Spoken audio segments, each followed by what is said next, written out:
బలియ సామాజిక వర్గానికి చెందినటువంటి ఎవరైతే గాదె సాయికృష్ణ అనేటువంటి వ్యక్తిని ఈ కూటమి ప్రభుత్వం పోలీసులు కేసులు ఉన్నాయనేటువంటి నెపంతో పోలీస్ స్టేషన్ కి తీసుకెళ్లి ఆ యువకుడిని 1 నెల రోజుల పాటు చిత్రహింసలకు గురి చేసి అతడిని అత్యంత పాశవికంగా కాళ్ళ కోళ్లు పెరిగి మర్మాంగాలపైన దాడి చేసి అతడిని చంపివేయడం జరిగింది.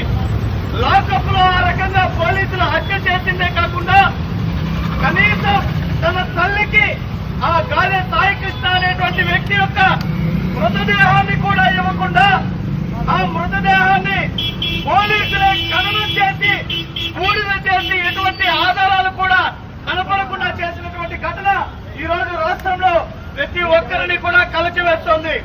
ఈ రోజు ఆంధ్ర రాష్ట్రంలో కూటమి ప్రభుత్వం అధికారంలోకి వచ్చినప్పటి నుంచి ఇప్పటి వరకు కూడా రాష్ట్రంలో శాంతి భద్రతలు లేవు. ఏమాత్రం కూడా సామాన్య ప్రజలకు న్యాయం జరగడం లేదు.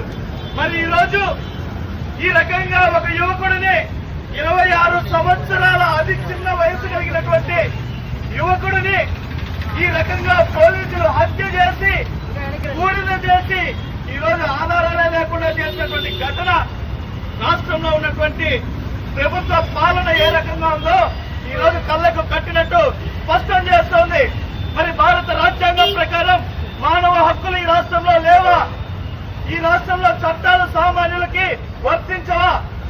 ఈ రోజు భారత రాజ్యాంగాన్ని అమలు చేయకుండా కేవలం రెడ్ బుక్ రాజ్యాంగంతో ఈ రోజు రాష్ట్రంలో పాలన సాగుతోంది.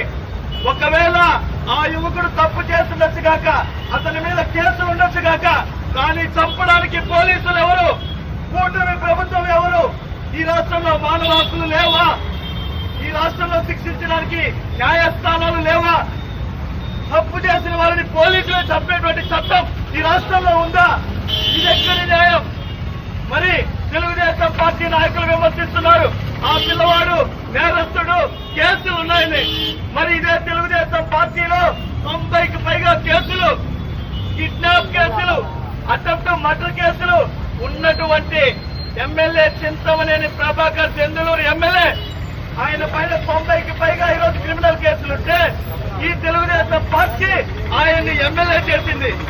మరి 26 ఏళ్ల కుర్రాడిని కేసులు ఉన్నాయంటూ పోలీస్ స్టేషన్లలో చంపి బూడిద చేయడం ఎంతవరకు న్యాయం? ఇదేనా ప్రజల అధికారం ఇస్తే ఈ కూటమి ప్రభుత్వం చేసేటువంటి పని? కాబట్టి సభ్య సమాజం, పౌర సమాజంలో ప్రతి ఒక్కరు కూడా ఇలాంటి ఘటనను ముక్త కంఠంతో ఖండించాల్సినటువంటి అవసరం